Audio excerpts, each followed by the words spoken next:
تمہاری جماعت کی نمازیں نشانے پر ہیں، تمہاری مسجدیں بھی نشانے پر ہیں کہ تم اپنے گھروں پر بھی جمعہ پڑھ سکتے ہو، چھتوں پر بھی نمازیں پڑھ سکتے ہو۔ یہ سب معاملات آئیں گے، برقع، حجاب، ٹوپی، داڑھی، ویسے ہی چل چکے ہیں مسئلے، ہر چیز نشانے پر ہے۔ ارے تمہارے کھانے بھی نشانے پر ہیں، تم کیا کھاؤ گے، کیا بچاؤ گے، یہ بھی نشانے پر ہے۔ یہ سارے مسائل صرف اسی بنیاد پر ہے، قوت فکر و عمل پہلے فنا ہوتی ہے جب کسی قوم کی شوکت پہ زوال آتا ہے۔ اور میں چاہتا ہوں کہ آگے ہونے والے نقصانات سے پہلے اپنے آپ کو بدل لو۔ آگے جو بڑے حادثات آنے والے ہیں، آگے جو بڑی آندھیاں آنے والی ہیں، اس سے پہلے اپنے دروازے ٹھیک کر لو، اپنی زندگیاں سدھار لو۔ جو ہو گیا ابھی، یہ نقصان تو بہت بڑا نقصان ہے امت کا۔ جو کچھ بھی ہوا ہے، مسجدیں، معبدیں، خانقاہیں، مزارات، اولیاء کی ذات، بزرگوں کے نام، قرآن، اسلام، دین، یہ ساری چیزوں پر جو حملے ہوئے، لیکن آگے چل کر کے تمہارے وجود پر سوال ہوگا، تمہاری نسلوں پر سوال ہوگا، تمہارے علم دین پر سوال، تمہاری محراب پر، تمہارے ممبر پر۔ کل کو دیکھنا یہ آزادی بھی ختم کر لی جائے گی، ممبر سے کوئی کھلے عام بول بھی نہیں سکے گا۔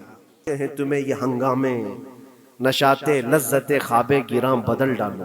برادران ملت اسلامیہ، السلام علیکم ورحمۃ اللہ وبرکاتہ۔ الحمدللہ الحنان المنان الذي خلق الإنسان وعلمه البيان، والصلاة والسلام على رسوله سيد الإنس والجان وعلى آله وأصحابه ذوي الخير والإحسان، أما بعد فأعوذ بالله من الشيطان الرجيم، بسم الله الرحمن الرحيم۔ إن الله لا يغير ما بقوم حتى يغيروا ما بأنفسهم، وإذا أراد الله بقوم سوءا فلا مرد له، صدق الله مولانا العظيم۔ بارگاہ رسالت میں آپ صلی اللہ علیہ وسلم میں درود پاک کا ہدیہ پیش کریں۔ اللہم صلی علی سیدنا محمد معدن الجود والکرم وآلہ واصحابہ الکرام وابنہ الکریم وبارک وسلم صلاة دائمة سرمدا ابدا۔ حالات زمانہ کے اعتبار سے اور ہماری حالتوں کے اعتبار سے ایک بہت ہی عمدہ شعر ہے جو بالکل صادق آتا ہے۔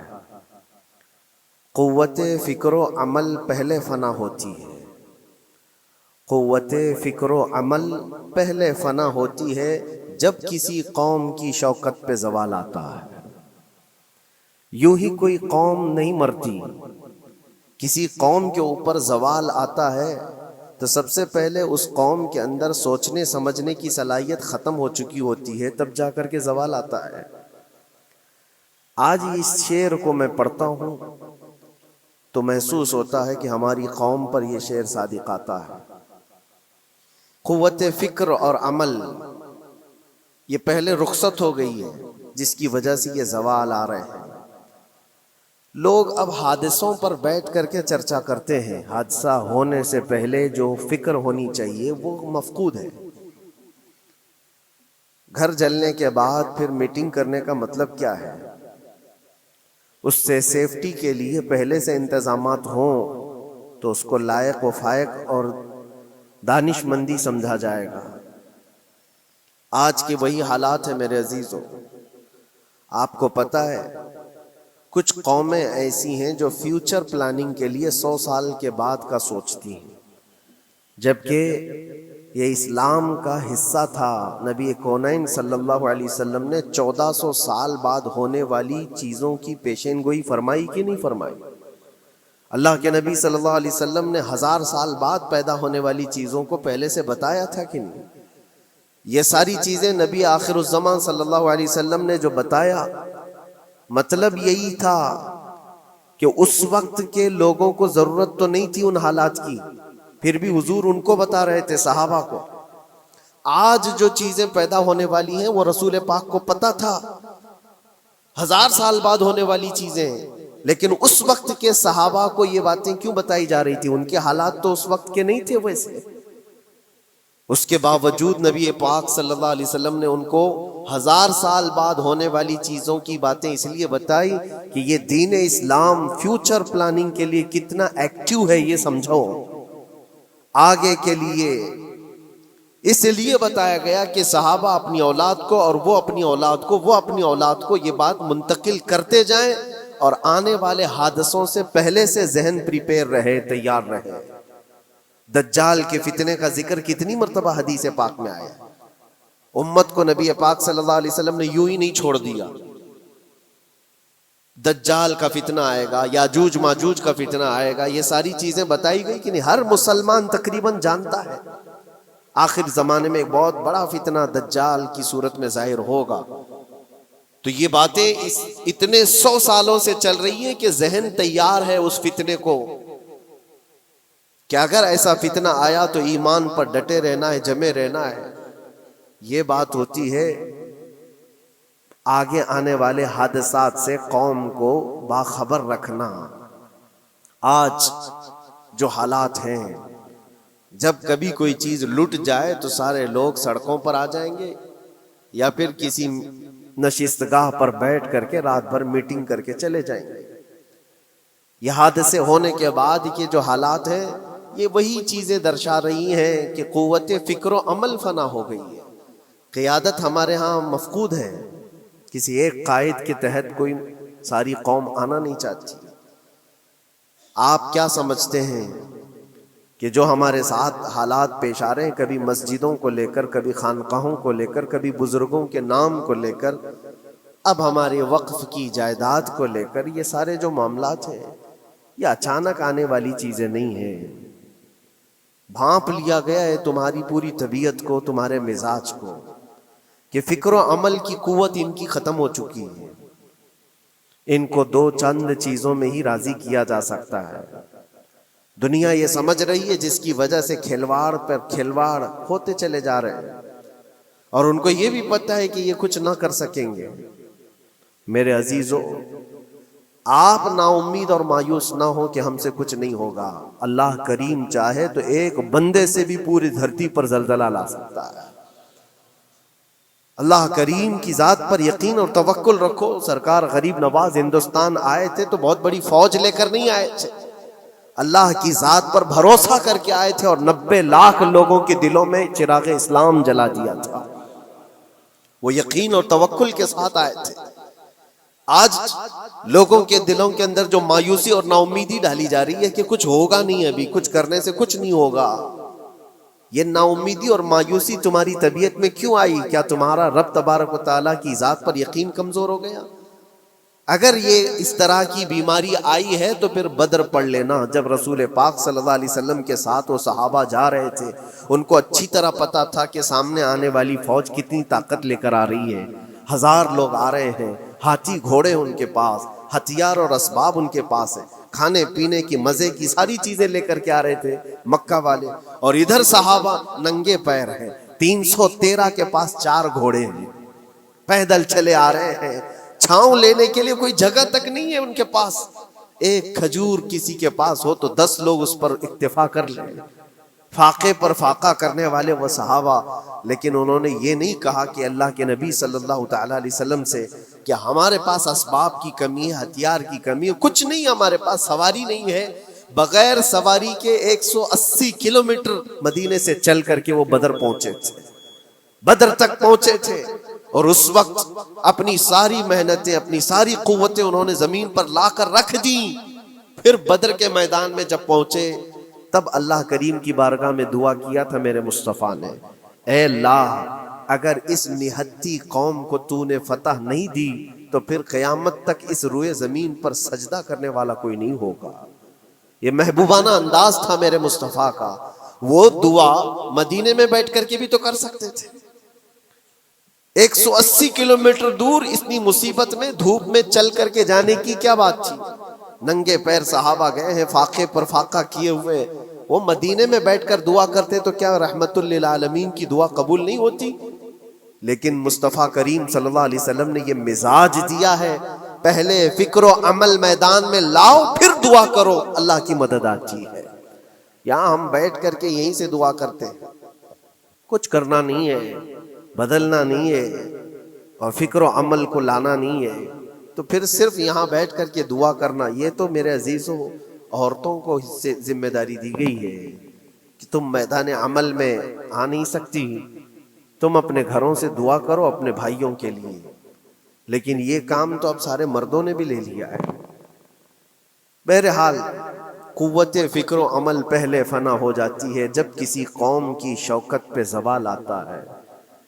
آج یہ جو سارے معاملات ہم دیکھ رہے ہیں، اس کی ایک خاص وجہ میں آپ کو بتانا چاہتا ہوں۔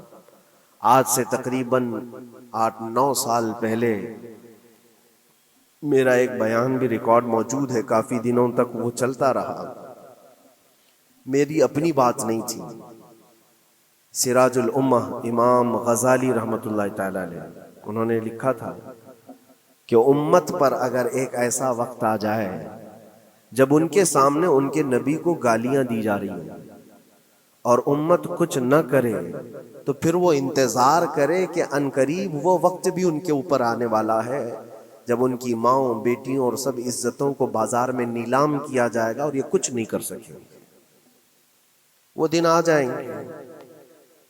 بیسک وجہ وہاں سے شروع ہوئی کہ لوگ اپنے عیش و عشرت میں کچھ کمی نہ کر سکے، بارگاہ مصطفیٰ صلی اللہ علیہ وسلم کی گستاخیاں کھلے عام ہوتی رہیں، اور اس پر ہم لوگ جس طرح کے حالات دیکھتے رہے۔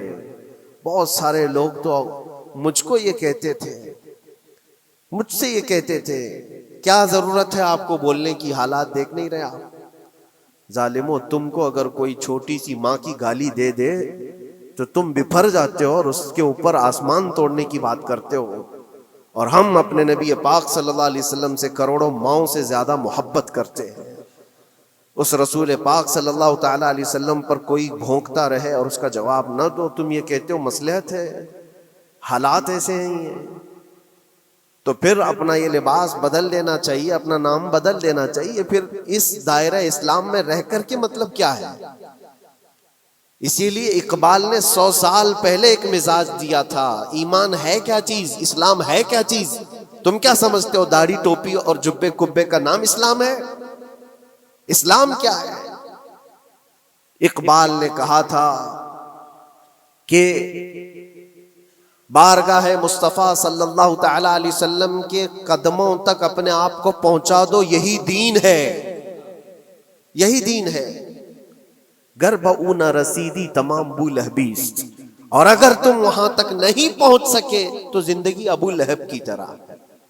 دین یہ ہے، آبرو ما زنام مصطفیٰ است، ہم سب کی عزت و آبرو حضور کے نام سے جڑی ہوئی ہے، ان کے نام سے جڑی ہوئی ہے ہماری عزت و آبرو، اور تم اس نام کی حفاظت نہیں کر سکو گے تو آگے یہ سب چیزیں آنے والی ہیں جو آ رہی ہیں آج۔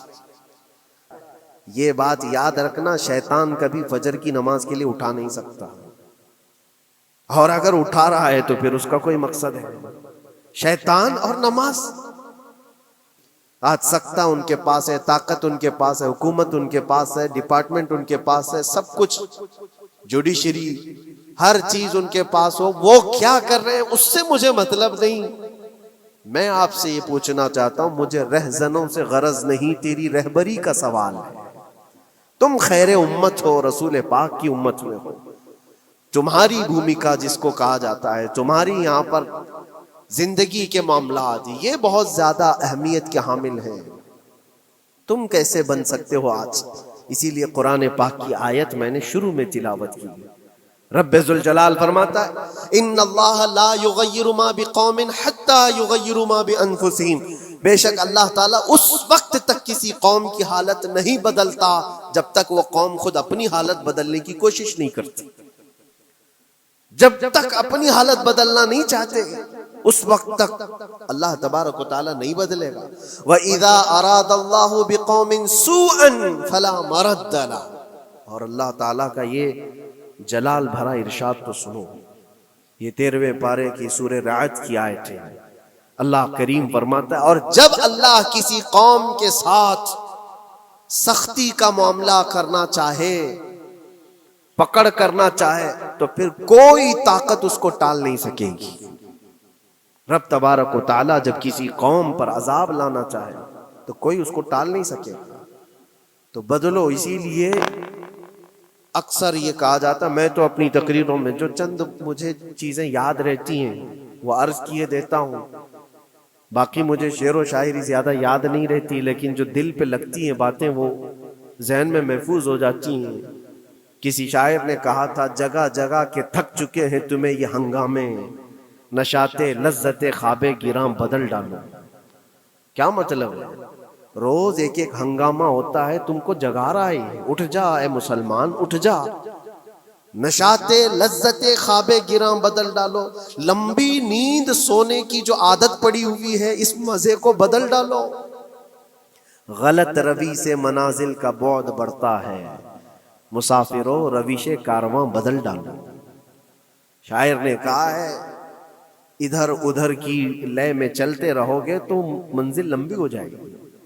جس راستے پر تمہیں چلنا ہے اگر بار بار ادھر ادھر مڑتے رہو گے، غلط روی اس کو کہتے ہیں، غلط چلنے سے منازل کا بعد بڑھتا ہے، منزل لمبی ہو جاتی ہے، جہاں پہنچنا تھا وہاں پہنچ ہی نہیں پاؤ گے۔ اسی لیے شاعر کہتا ہے مسافروں روش کارواں بدل ڈالو، قافلے کے چلنے کا جو طریقہ ہے اس کو بدل لو تم۔ یہ پوری کی پوری بات ہم پر فٹ ہوتی ہے، چلنے کا انداز بدل ڈالو اے نوجوانوں۔ جہاں کسی کے گھر میں آگ لگی وہ دھواں اٹھ رہا ہو، اور اگر کوئی نوجوان اندر بیٹھ کر کے یہ کہتا ہو کہ یہ ساون کا موسم ہے یا پھر یہ ابر رحمت ہے، تو اس کی سوچ پر ہم کیا کہیں۔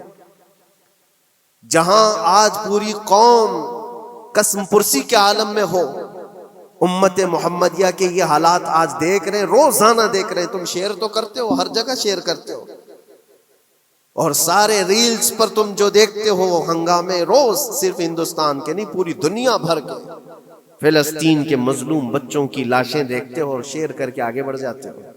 ان کی چیخیں، ان کے راکھ کے ملبے، ان کا ڈھیر، ان کے تباہ و برباد گھر، ایک ایک قبر میں 80 لوگوں کی لاشیں، یہ سب کیا تم نہیں دیکھتے؟ شیئر کر کے آگے بڑھ جاتے ہو۔ یہی تو ہنگامے ہیں جو تمہیں دھگا رہے ہیں، جگہ جگہ کے تھک چکے ہیں تمہیں یہ ہنگامے، ہنگامے خود ہی تھک گئے، یہ اٹھتا نہیں ہے، اٹھتا نہیں ہے۔ ایک دور وہ تھا 100 سال پہلے کا جب یہاں پر موجود انگریز اس قوم کو دیکھ کر یہ کہنے پر مجبور ہو گیا تھا، یہ فاقہ کش موت سے ڈرتا نہیں ذرا، بھوکیوں پر بھوکا رہتا ہے لیکن موت سے ڈرتا نہیں، روح محمدی اس کے بدن سے نکال دو۔ روح محمدی ان کے بدن میں تھی، انگریز تھر تھراتے تھے۔ اس قوم کا کوئی جواب ہی نہیں ہے۔ سب سے زیادہ اگر کسی چیز سے ڈرایا جا سکتا ہے تو موت سے، اور یہ قوم ایسی ہے کفن تو اپنے کندھے پر لے کر گھومتی ہے، جہاں موت آ جائے سو جائے۔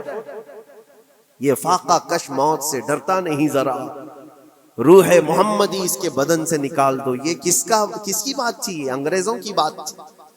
اور آج حالات بدل گئے، سارا کا سارا زمانہ تم پر آج بھوکے بھیڑیا کی طرح جھپٹ پڑا ہوا ہے۔ اور ان حالات میں آپ سے سوال کرتا ہوں، ایک طرف تیز آندھیاں چل رہی ہیں، ایک طرف گھر کے اندر آگ لگی ہوئی، ایک طرف بھوک اور پیاس کی شدت ستا رہی ہے، ایک طرف تمہارے بھائی بہنوں کی بیماریاں ستا رہی ہیں۔ جب اتنے سارے معاملات ہو تو اے نوجوانوں بتاؤ تم کیا کرو گے اس وقت؟ رات بھر بیٹھ کر گیم کھیلو گے؟ کیا یہ گیم کھیلنے کا وقت ہے؟ اس نوجوان پر کیا یہ افسوس نہیں ہوتا کہ اس کے پوری امت کے حالات ایسے ہیں کہ بچوں کی چیخیں نکل رہی ہیں اور اس کو پب جی سے فرصت نہیں ہے، ریل بنانے سے فرصت نہیں ہے، یہ مجرے کرتا ہوا گھوم رہا ہے۔ مسجدیں ویران کیوں ہیں؟ خالی کیوں ہیں؟ تم نے مسجدوں کو ویران رکھا تو مسجدیں تباہ ہونے شروع ہو گئیں، دوسروں کی نظر ہونے لگ گئیں اور اس پر لوگوں کی غلط نظریں پڑنے لگ گئیں۔ آ جاؤ اے مسلمانوں، میرے مصطفیٰ کریم صلی اللہ تعالیٰ علیہ وسلم کی ہدایات پر ایک بات چیلنج کے ساتھ کہتا ہوں، تمہارا نام اگر نبی پاک صلی اللہ علیہ وسلم کے نام سے جڑا ہے تو یہ چیلنج کے ساتھ میں کہتا ہوں، اس رہتی دنیا میں تمہیں پوری طاقتیں مل کر وہ عزت نہیں دے سکتی جو میرے مصطفیٰ کے قدموں کی وابستگی دے گی۔ کوئی تمہیں عزت نہیں دے سکتا، تمہیں وہیں آنا پڑے گا اسی پوائنٹ پر آنا پڑے گا جہاں پہنچ کر کے خالد بن ولید نے عزت پائی تھی. اسی نقطے پر آ کر جمع ہو جاؤ جہاں عمر پہنچے تھے تو فاروق اعظم بن گئے تھے. اسی نقطے پر آ جاؤ جہاں علی پہنچے تھے تو حیدر کرار بنے تھے. ہر ایک کو عزت اسی بارگاہ سے ملی ہے. اور جو کچھ بھی معاملات ہو رہے ہیں اس کی ایک وجہ یہی ہے، ناموس رسالت پر تم نے ہلکے پن کا اظہار کیا تو پھر ہمارے سارے مسئلے داؤ پہ لگ جائیں گے. سارے مسئلے. یہ تو وقف ہے. ابھی دیکھو آگے کل تمہاری اذانیں نشانے پر ہیں، تمہاری جماعت کی نمازیں نشانے پر ہیں، تمہاری مسجدیں بھی نشانے پر ہیں کہ تم اپنے گھروں پر بھی جمعہ پڑھ سکتے ہو، چھتوں پر بھی نمازیں پڑھ سکتے ہو. یہ سب معاملات آئیں گے. برقع، حجاب، ٹوپی، داڑھی ویسے ہی چل چکے ہیں مسئلے. ہر چیز نشانے پر ہے. ارے تمہارے کھانے بھی نشانے پر ہے، تم کیا کھاؤ گے کیا بچاؤ گے یہ بھی نشانے پر ہے. یہ سارے مسائل صرف اسی بنیاد پر ہے. قوت فکر و عمل پہلے فنا ہوتی ہے جب کسی قوم کی شوکت پہ زوال آتا ہے. اور یہ ایک بات یہ بھی میں بتا دوں، اقبال نے سچ کہا تھا، ان کے جو ہم غلام تھے خلق کے پیشوا رہے، ان سے پھرے جہاں پھرا پھر آئی کمی وقار. جو کچھ بھی ہوا ہے ہماری عزت و وقار میں کمی کا مسئلہ ان سے پھر جانے کی وجہ سے. نبی پاک سے تم دور ہوئے، یہ عزتوں اور وقاروں میں کمی ہے. عجیب سی بات نہیں ہے، یہ دوگلا پن نہیں ہے. میں ان نوجوانوں سے پوچھتا ہوں، نبی پاک صلی اللہ علیہ وسلم سے سچی محبت کا اظہار کرتے ہو، حضور سے اپنی جان سے زیادہ محبت کی بات کرتے ہو، لیکن جب ان کے اخلاق کی بات کی جائے تو تمہیں اخلاق ان کے پسند نہیں ہے. حضور پاک کا چہرہ نہیں پسند ہے، حضور پاک کے لباس تمہیں نہیں پسند ہے، تو پھر کون سی محبت کی بات کرتے ہو؟ اللہ کے رسول صلی اللہ تعالی علیہ وسلم سے تم بے انتہا محبت کی بات کرتے ہو. پھر وہ محبت کا تقاضا یہ ہے کہ تمہاری ظاہری زندگی میں بھی تو نظر آئے کچھ. محبت کا تقاضا یہ ہے. تم شرما جاتے ہو، دنیا کیا کہے گی مجھے، دنیا کیا کہے گی، دقیانوسی کہے گی، فنڈامنٹل کہے گی، پرانے زمانے کا کہے گی. میں چہرے پر داڑھی رکھ لوں تو لوگ مجھے پتہ نہیں کیا کیا کوسیں گے. تم نے دنیا کے لیے اپنے آپ کو بدل لیا، یہ نہیں سوچا کہ یہ وہی دنیا ہے جو 4 دن کے بعد میری دوستی کو لات مارے گی اور 4 دن کے بعد مجھے قبر میں رکھ کر کے منو مٹی پر دبا دے گی. اور مجھے جانا تو ہے، پھر قبر میں منہ دکھانا ہے تو اسی مصطفیٰ کو دکھانا. جہاں یہ نہیں پہنچ سکتے وہاں رسول پاک ہوں گے. محشر کے میدان میں جہاں کوئی سہارا نہیں ہوگا اس وقت رسول پاک تمہارا ہاتھ پکڑ رہے ہوں گے اور تم نے ان کا خیال نہیں کیا. آ جاؤ اسی نقطے پر، اسی پوائنٹ پر جہاں ہماری کامیابی مضمر ہے. میں صرف اور صرف اپنے بیانوں میں یہی چیز عرض کرنا چاہتا ہوں. میں صرف اتنا چاہتا ہوں، اے نوجوانوں، جس کے نام سے تم آباد ہو اس نام کے ساتھ صحیح معنوں میں جڑ جاؤ، کیونکہ قرآن کا وعدہ ہے وَلَا تَهِنُوا وَلَا تَحْزَنُوا وَأَنْتُمُ الْأَعْلَوْنَ إِن كُنتُم مُؤْمِنِينَ. گھبراؤ مت، پریشان مت ہو، تم سب سے زیادہ بلند رہو گے. اگر اللہ نے فرمایا ہے تو یہ 100% حق ہے. اللہ نے فرمایا ہے تم سب سے زیادہ بلند رہو گے، لیکن آگے رب فرماتا ہے ان کنتم مؤمنین، اگر تم سچے ایمان والے ہو جاؤ. اور ایمان کس کو کہتے ہیں؟ لا یؤمن احدکم حتی اکون احب الیہ من والدہ وولدہ والناس اجمعین. میرے آقا فرماتے ہیں ایمان اس وقت تک کمپلیٹ نہیں ہوگا جب تک تم اپنے ماں باپ اولاد اور ساری دنیا سے زیادہ مجھ سے محبت نہ کرو.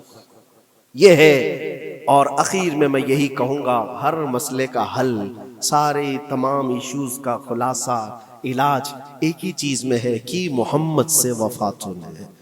تو ہم تیرے ہیں، یہ جہاں چیز ہے کیا، لوح و قلم تیرے ہیں. لوگ انتظار میں ہیں، بہت سارے لوگ یہ پوچھتے بھی ہیں ہمیں کیا کرنا چاہیے، ہمیں کیا کرنا چاہیے. ظلم پہ ظلم ہوتا جا رہا ہے. ظالم اپنے انجام پر ضرور پہنچیں گے، کیونکہ قرآن میں اللہ کا وعدہ ہے وَسَيَعْلَمُ الَّذِينَ ظَلَمُوا أَيَّ مُنْقَلَبٍ يَنْقَلِبُونَ. ان قریب ظالم یہ دیکھ لے گا کہ اللہ اس کو کس پلٹی پر پلٹائے گا، کس کھائی میں گرائے گا. اسے اندازہ بھی نہیں ہوگا، اس کے بنے ہوئے جالوں میں وہ خود پھنسے گا. ظالموں کی ایک لمبی تاریخ ہے اور ان کو بھی پڑھنا چاہیے جو آج ظلم کر رہے ہیں. لیکن تمہارا کردار کیا ہو، اس سلسلے میں جو ہمارے بچے یا نوجوان سوال کرتے ہیں کیا کرنا چاہیے.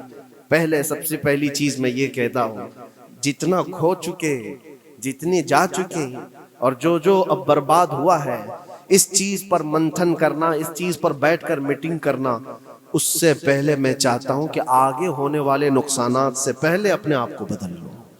آگے جو بڑے حادثات آنے والے ہیں، آگے جو بڑی آندھیاں آنے والی ہیں، اس سے پہلے اپنے دروازے ٹھیک کر لو، اپنی زندگیاں سدھار لو۔